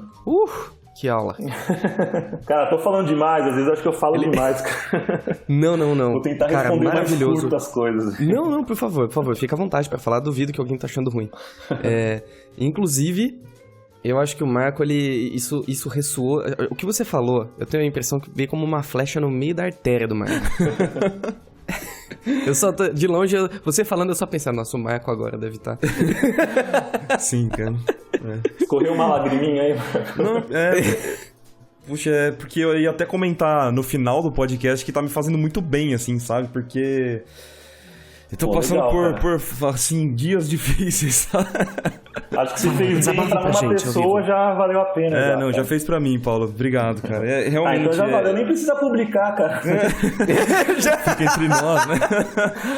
Não, mas já tá tudo certo. Cara, é perfeito. É isso mesmo. Às vezes a gente esquece, né? A gente precisa se lembrar do porquê que a gente tá fazendo o que faz, né? Sabe? Eu preciso muito conversar, cara. Os podcasts me fazem muito bem mesmo, porque eu preciso lembrar do porquê que a gente tá aqui, sabe? Às vezes. É verdade, precisa lembrar sempre mesmo, cara. É estranho, né, cara? O podcast, inclusive, tem essa função da chama, né, Marquinhos? Sim, cara, com certeza. Eu acho que, assim, eu sempre falo isso, que desenhar, viver de arte, esse tipo de coisa, é um puta privilégio, assim, sabe? Só que então, é um privilégio que a gente acaba esquecendo de vez em quando, né? Eu acho que quando outros problemas... Né? Fica comum, e quando outros problemas... Eles acabam virando uma névoa na nossa cara, assim, a gente acaba meio que, sabe, esquecendo né? do porquê um pouquinho. Deixando de ser grato também, né? Acho que a gratidão é bem importante, cara, pela vida que você tá levando e tal. Se você for ver, por exemplo, hoje eu tô fazendo aquilo que há 15 anos atrás eu sonhava em fazer. Então, ou seja, já tô fazendo, né? Achar significado no caminho é muito importante, né? Achar significado no dia a dia, porque alguém que só vive esperando acontecer aquilo que ainda não aconteceu e não aproveita o dia a dia, não tem prazer no caminho, no processo, né? Muito provavelmente se desmotive, se desanime enquanto não acontecer, né? É complicado. Nossa, colocar a sua expectativa em algo ali na frente, né? Ou ficar esperando... E esquecer da importância do que tá acontecendo agora. Exato, ficar esperando... Poxa, eu acho que no começo do Iconicast eu não me senti uma pessoa ansiosa, e hoje eu descobri que eu sou muito ansioso, então... Meu dia hoje foi esperar que coisas acontecessem pra que eu pudesse, acho que, seguir o dia, sabe? Que bobagem, né, meu? Porque tem tanta coisa ainda que a gente pode fazer, mesmo que, sei lá, outras coisas não aconteçam. Então, obrigado, Paulo. Você assoprou a névoa que tava na minha cabeça, assim, cara. Obrigado. Pô, valeu, névoa. Eu admito que eu também tô ligeiramente ansioso, porque em 2 dias eu tô no avião voltando pro Brasil depois de 1 ano. Pô, cara... Pô, se der, vamos marcar aí de se conhecer pessoalmente, tá? Ia ser incrível, não, sem dúvida. Não sei quanto tempo você vai ficar por aí, mas... Eu também não. A gente marca um café aí. Não, com certeza, com certeza. E tá sendo uma experiência muito louca, mas muito louca boa, né? Mas é incrível quando a gente tem a expectativa de que algo vai acontecer, algo que tá... não é... Eu esqueci a palavra correta, mas que você sabe que vai acontecer em breve, né? Tá iminente, né? Tá imente que aquilo vai acontecer. Você fica ansioso, né? É normal. Parece que os hormônios, eles funcionam de uma maneira diferente dentro da gente, né? É muito louco. Assim, eu reparei uma mudança enorme na minha rotina, por exemplo, nesse mês, né? Nesse mês de janeiro, justamente porque eu sei que em breve as coisas vão mudar bastante. Então, é importante consumir, tomar cuidado com isso, né? Eu acho legal ter planos pro futuro, almejar, né? Mas ao mesmo tempo conseguir viver o agora, né? Estar presente naquilo que você está fazendo 100%, né? Tem um exemplozinho que eu dou para os meus alunos, que é bem simples, meio bobo até, mas serve para mim, assim, que é manter o olhar no topo da escada enquanto você fica feliz com cada degrau que você sobe, assim, sabe? Prestando atenção em cada degrau. E é mais ou menos o que eu tento fazer, assim. Eu até tenho determinado plano, determinado sonho, ou coisas que eu gostaria que acontecessem, mas eu tô olhando pro agora e o que eu posso fazer agora e o quanto eu posso estar tranquilo, em paz agora para fazer isso acontecer mais para frente, né? E em todos os aspectos, assim, não só de vida mesmo, mas de evolução artística. Então, você está olhando para onde você quer chegar no seu nível artístico, mas ao mesmo tempo fica feliz e encontra motivação por cada degrau que você subiu. Então, sei lá, você não sabia fazer determinado tipo de pintura, não sabia renderizar muito bem o seu personagem, ainda não está no nível de render que você quer chegar. Mas você renderizou um pouco melhor do que antes. Você conseguiu fazer um highlight lá bom que você não conseguia fazer, né? Ou você conseguiu fazer uma textura, uma iluminação batendo no metal, ou representar um material que você não conseguia representar. Pô, fica feliz lá com o seu metalzinho daquele dia, né? Para encontrar motivação para continuar. E aí, no outro dia, você tenta subir mais um degrau, sabe? Então, é mais ou menos o que eu tento fazer, né? Assim. Cara, eu tô adorando escutar as coisas que você tá dizendo e eu queria aproveitar o seu cérebro pra, inclusive, entender a sua opinião sobre equilíbrio, certo? Que eu acho que você vai poder falar algumas coisas interessantes sobre isso. Como que você acredita que existe o equilíbrio? Você busca o equilíbrio? E se sim, como que você encontra esse equilíbrio? Quando eu digo equilíbrio na vida, certo? Nos diferentes pilares da vida. Como que você lida com o equilíbrio? É super difícil pra todo mundo, né? Eu acho, assim. Bom, pra mim, pelo menos, eu ainda acho que tem muita coisa na qual eu preciso me reequilibrar. Se eu paro para me analisar um pouco, que talvez possa ser um início das coisas, a autoanálise, ver aquilo onde você não está indo muito bem, onde você está indo bem, eu vejo que tem bastante coisa que eu preciso reequilibrar também, né? Mas eu me sinto meio privilegiado nesse aspecto, assim, sabe? Porque pessoas, por exemplo, que estão numa engrenagem que exigem muito delas, eu já estive nessa engrenagem, né? De muitas coisas para fazer e muito atribulado, sabe, assim, em excesso, que tem coisas completamente diferentes para fazer, tem mais dificuldade de equilibrar isso, né? É tipo um malabarismo com 500 bolas, né? Exatamente. Na minha opinião, o ideal mesmo é achar um jeito de diminuir o número de bolas com as quais você vai fazer malabarismo, sabe? Sem dúvida. Acho que pensar quais são as bolas mais importantes, talvez. Isso, então, né? Inclusive, você entender, acho que foi o CEO da Coca-Cola, se eu não me engano, cara, que falou uma frase dessas, porque recentemente, acho que 2 anos atrás, o CEO da Coca-Cola de anos e anos de empresa pediu demissão da empresa, né? E ele falou isso, assim, que a vida dele era um malabarismo com várias bolas. Algumas bolas eram de borracha, ou seja, se elas caírem, elas quicam, sobem e ele pega de novo. Só que tem algumas outras bolas, como a da saúde, a da família, que são de vidro. Então, se ele deixasse cair, provavelmente elas se quebrassem, né? E aí, é incrível, né? Essa metáfora que ele fez, né? E daí ele falou assim, então hoje, falando isso publicamente lá para os funcionários, eu estou deixando cair a bola do emprego, que é uma bola de borracha, né? Então, ele sabia que em algum tempo ele estaria empregado de novo. É claro, na condição dele, falar que a bola do emprego é uma bola de borracha, o CEO da Coca-Cola por 20 anos, é um pouco mais fácil, né? Acho que dá pra fazer um pé de meia. Né? Acho que deu pra fazer um pé de meia, né? Agora, pro brasileiro, que infelizmente, na maioria das vezes, convive o tempo inteiro com um certo medo de não ter dinheiro nem pro básico, o que eu acho muito triste, né?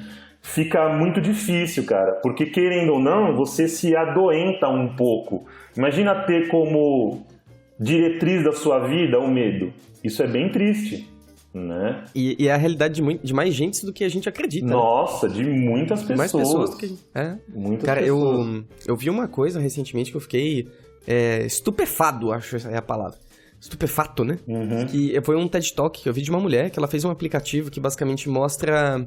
Ela fez uma timeline, certo? Das pessoas mais pobres do mundo na esquerda, as pessoas mais ricas do mundo à direita dessa timeline. E você poderia scrollar durante essa timeline pra ver como era mais ou menos as condições de vida na casa dessas pessoas. Então, por exemplo, eu quero ver como que é a cama das pessoas. Aí você filtra por cama. Aí você pode ir no extremidade esquerda e ver como que é a cama de uma pessoa mais pobre do mundo. Aí você vê um chão, sabe? Aí você vai mais pro meio e você começa a ver um futonzinho no chão. Aí, cara, você vai quase no mais rico de tudo, você vê uma cama como a nossa, sabe? Uma cama num quarto. E você fala, pera, eu tô aqui? Eu tô quase na extremidade direita. E aí a sua perspectiva muda bastante. Pelo menos a minha mudou. Eu falei, caramba, eu tô tão à direita assim. Cara, como que tá essa galera à esquerda, né? É muito mal dividida a renda no mundo, né? Parece que já chegou naqueles extremos, né? Assim, de 1%, né? Ou um número baixíssimo de pessoas ter uma renda maior do que todo o resto, não é isso? Eu vi sim, hoje, acho que eu vi hoje uma reportagem falando que 5 pessoas no Brasil, elas têm meio que a mesma quantidade do que... De todas as outras, né? Um negócio assim, cara, é muito bizarro, sabe? Pois é. Não, Eu gosto de ser muito otimista em relação a isso. Eu acredito que em breve, por causa da tecnologia, como a gente vai conseguir deixar as coisas muito mais democráticas, assim, questão de energia, saneamento básico, moradia, esse tipo de coisa, comida, acho que vai ser uma commodity de todos. Eu sou muito otimista em relação ao futuro. Eu acho que a gente nunca viveu num tempo tão bom quanto esse, então, apesar de todos os nossos inúmeros problemas, né? Eu também aquela história de novo. Quem conhece um pouco do passado sabe o quanto já foi trash a coisa, né, cara? Exato, né? Mas no final das contas é assim. Eu acho que pra mim não é tão difícil assim equilibrar a minha vida, porque eu consegui, depois de tantos anos, mas lembrando que não foi assim, tá? Durante muitos anos eu me peguei fazendo os freelas de madrugada, no outro dia tendo que acordar cedo, ou então varando 2 noites seguidas, né? Nessa época era muito mais difícil me equilibrar, né? Hoje em dia, acho que no final das contas o que eu acabei conseguindo fazer, e sou muito grato por ter conseguido fazer isso, né? Diminuir o número de bolas com as quais eu faço malabarismo, né? E também as pessoas que estão ao meu entorno, acho que me ajudam bastante nisso, assim, né? Tanto os donos da escola para a qual eu trabalho, né? As pessoas com as quais eu tento fazer freelancer, né? Então, por exemplo, se há um tempinho atrás agora eu fiz um freela com o Luzi. Então, trabalhar com o Luzi é mais fácil, né? Muito mais fácil, né? E mais agradável do que trabalhar com qualquer uma outra pessoa, como, não sei, um diretor ou um supervisor de uma agência de publicidade que esteja ali naquela engrenagem, naquela correria e tá querendo fazer o trabalho dele, né? Bem feito, que envolve te pressionar, envolve exigir prazo, envolve coisas do tipo, né? Então, nesse aspecto também me ajuda muito, assim. Então, a minha esposa me ajuda em algumas coisas, os donos da escola que eu trabalho também contribuem muito nisso, as pessoas com as quais eu trabalho também facilitam um pouco, né, essa divisão do tempo e tudo mais, né? Então, acho que no final das contas é uma escolha do tipo de vida que você quer levar.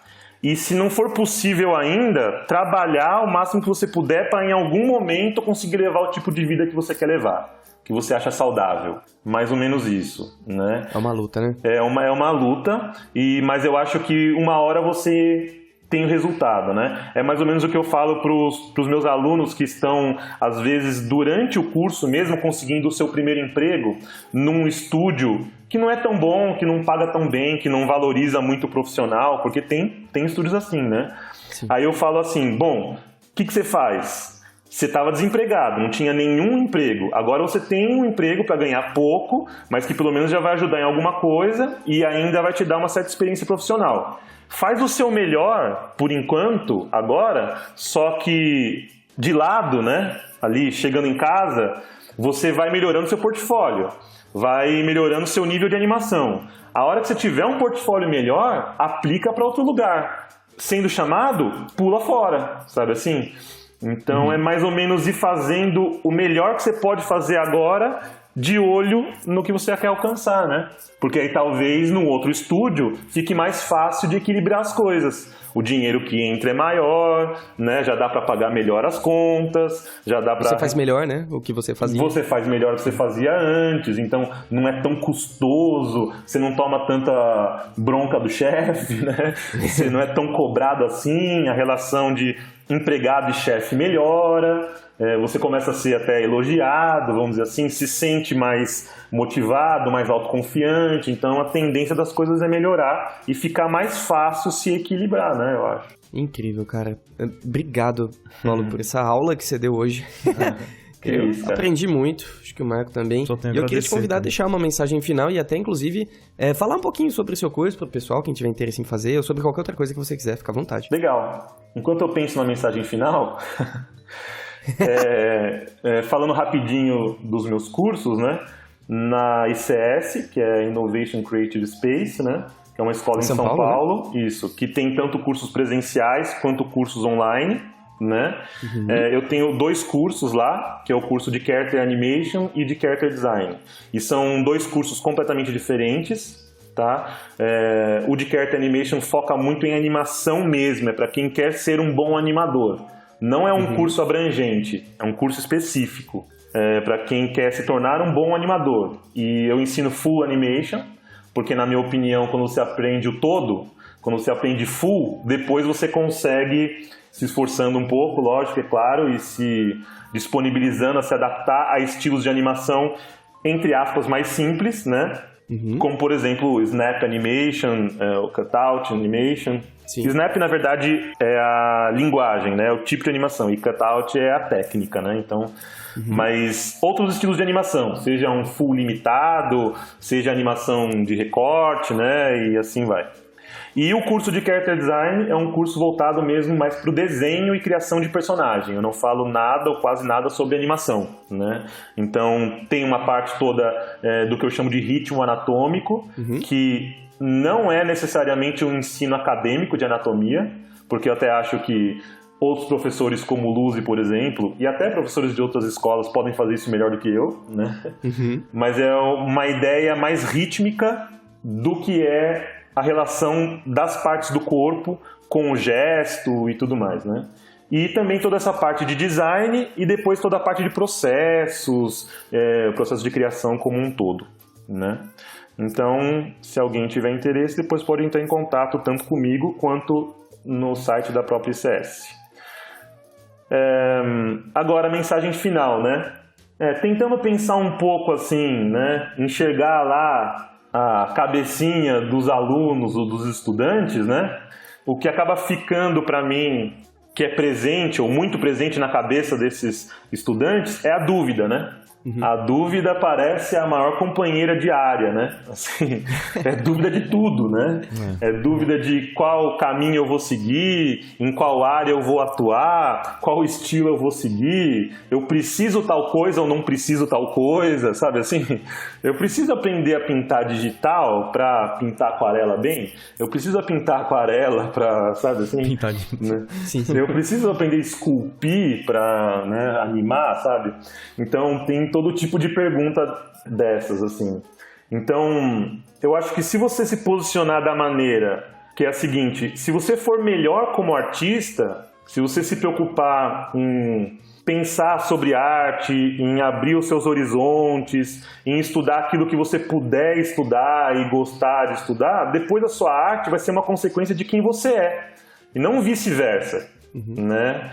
Citando o Rune aqui de novo para terminar, ele tem uma frase, eu aprendi muito, assim, muito do que eu falo hoje é o que eu aprendi com outras pessoas também. Eu tive a oportunidade de aprender com algumas pessoas com as quais eu nem imaginava que eu fosse aprender, né? Através do Rune, inclusive, sabe? Que me colocou em contato direto com artistas de fora, como o próprio Nico Marlé, como o John Mosher, que é um character designer que eu gosto muito, como o James Baxter e outros que eu nunca imaginei que eu fosse passar algumas horas aprendendo, perguntando e conversando com essas pessoas, mostrando o meu trabalho e pedindo opinião sobre o meu trabalho com essas pessoas, né? Então, muito do que eu falo hoje é o que eu aprendi com esses caras, que são outro nível, cara. Outro nível de cabeça, assim. Não é à toa que eles são tão bons. Então, resumindo, o Rune falava isso, que se tornar um bom artista é um processo e o produto é você, ele falava. Olha. Então, assim, se você melhorar como pessoa, se você melhorar no seu conhecimento, se você melhorar na sua capacidade de raciocínio,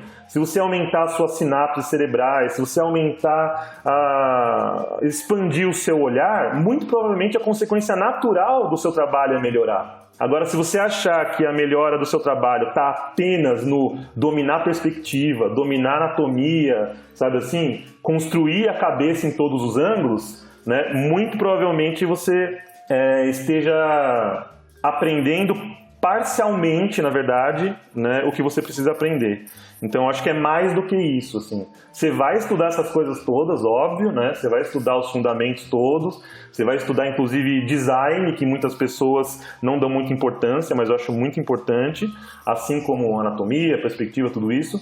Mas tentem melhorar como pessoa, tentem melhorar como ser humano, tentem questionar mais as coisas, ampliar os horizontes, e muito provavelmente seu trabalho artístico vai melhorar também.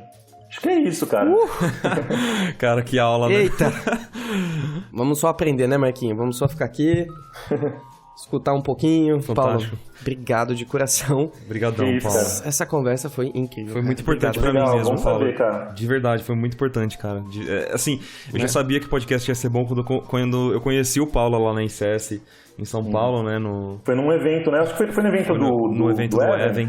Foi no evento do Evan que eu já sabia assim, que falei, foi muito gostosa a nossa conversa lá, cara, e eu sabia que ia ser, que o podcast também seria muito, muito bacana. Então, obrigado. Legal, cara, de fico verdade. feliz. Não, eu tô super feliz de participar com vocês mesmo. Vocês têm uma visibilidade enorme, o pessoal gosta muito do podcast de vocês e parabéns pelo trabalho que vocês vêm fazendo em todos os aspectos, Obrigado. né? Obrigadão. Eu já vi vários dos podcasts, não vou falar que vi todos, mas já vi vários. E acho legal esse ar meio descontraído e tudo mais, mas ao mesmo tempo com uma seriedade, né, por trás, e dá pra perceber que são pessoas que valorizam o aprendizado artístico, né? Que são bons artistas e que estão querendo melhorar e ajudar outras pessoas a melhorarem também. Legal, cara. Obrigadão de coração, Obrigado, Paulo. Obrigado mesmo.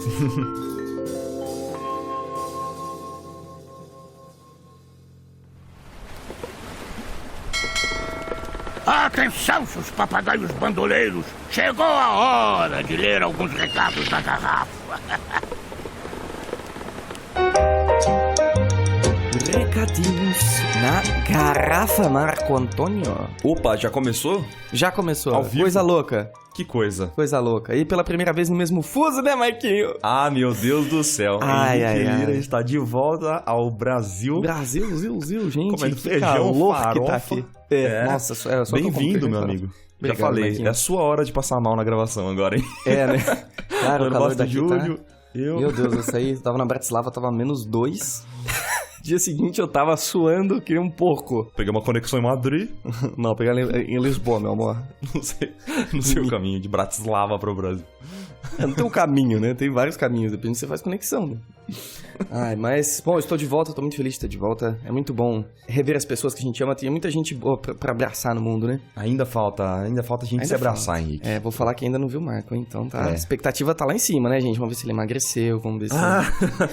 Não, vai ter mais massa pra você abraçar, pode ter certeza absoluta. Porque assim, posso falar uma verdade, é unânime, tá bom? Todo mundo Ai, falando ai. que eu emagreci, darling. Ah, então, só tô jogando na mesa aqui, tá? Henrique, também cortar meio quilo de cabelo, né, meu amigo? Desse jeito é fácil emagrecer, né?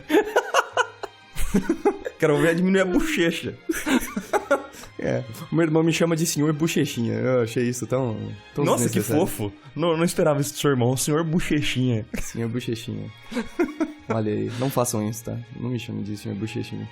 Bom, então Beleza, é isso. senhor bochechinha. Então eu queria dar um recado. Manda. Aproveitar aqui a sessão de recados na garrafa, que agora vai ser o meu recado, na verdade. Manda o seu recado aí. Queria falar do Topia, meus amigos. Ai. Queria falar do Topia, um evento que vai acontecer em Curitiba, do dia 30 de... Vixe, eu sou ruim com mês, hein? Vamos lá.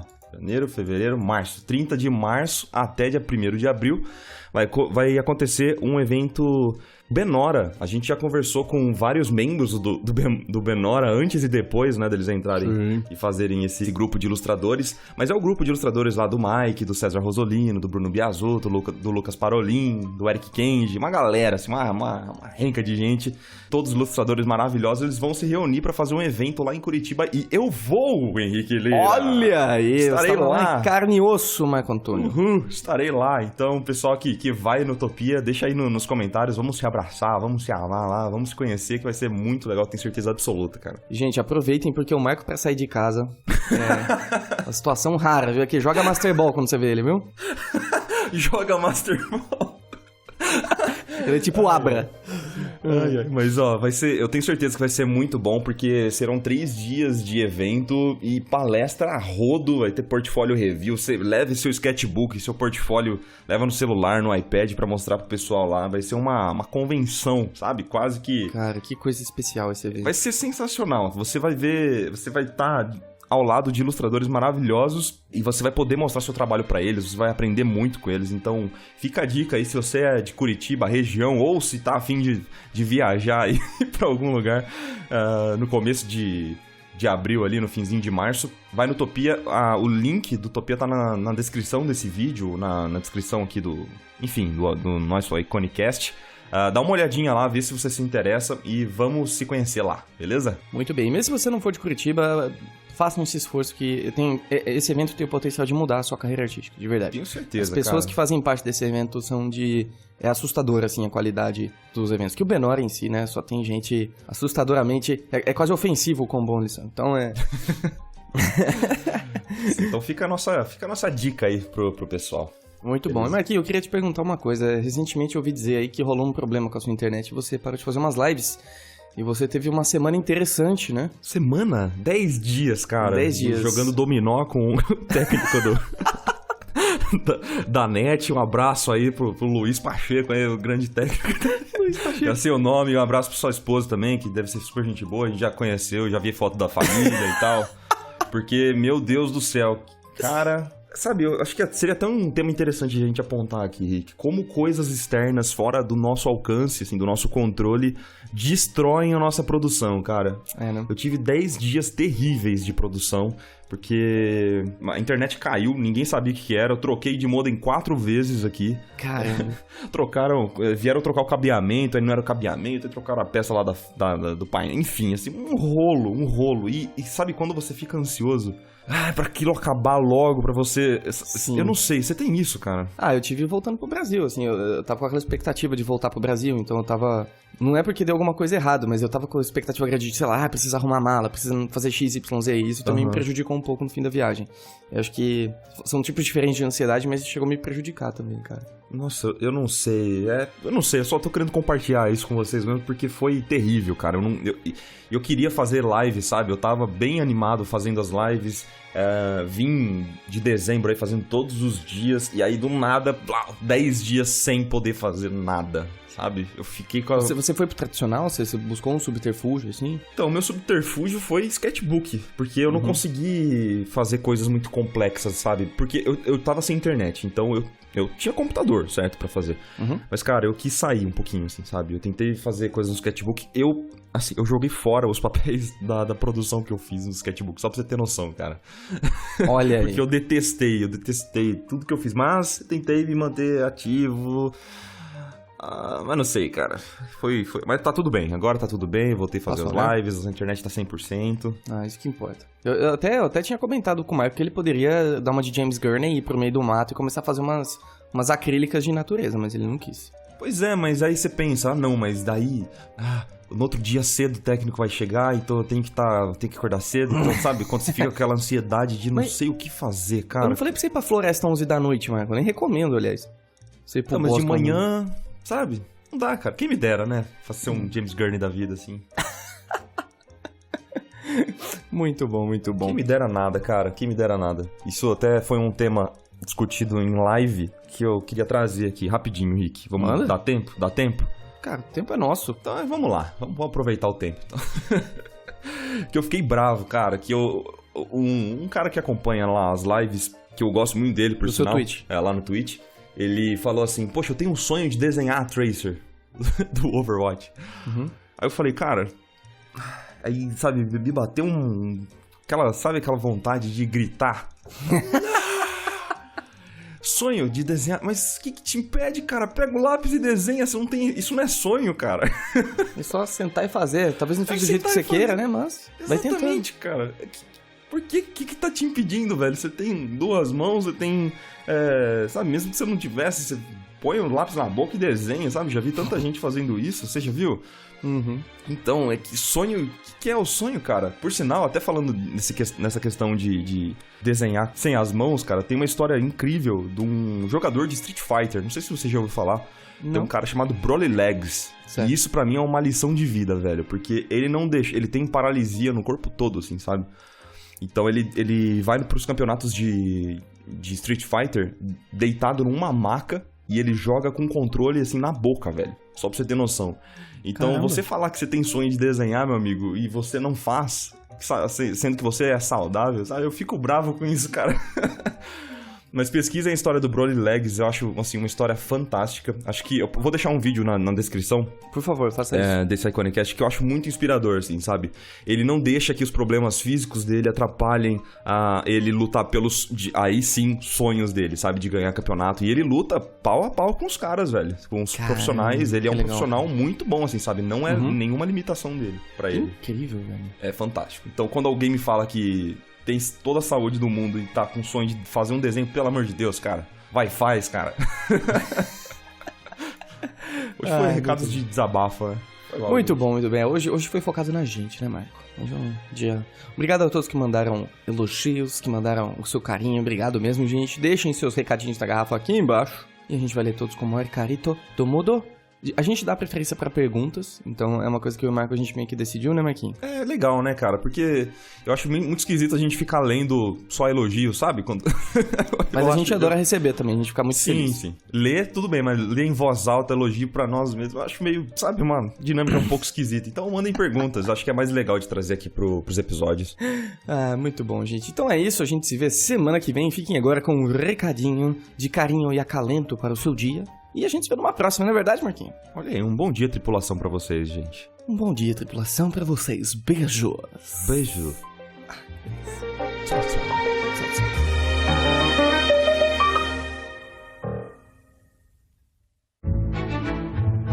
Buenos dias, hermosa tripulación. Às vezes eu tenho uns lapsos de identidade caribenha, desculpa. Eu queria falar um pouco sobre errar e a maneira que a gente encara isso. Eu ainda não conheci alguém que fica feliz em errar, mas eu já conheci muitas pessoas que ficam profundamente tristes.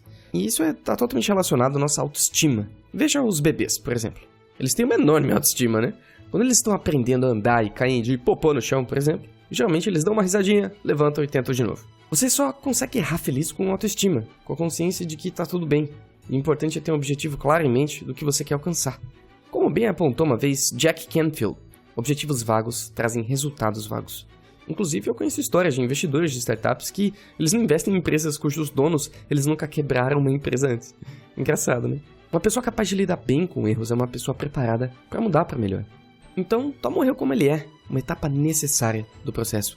Beijo no coração, ótimo dia e continue navegando.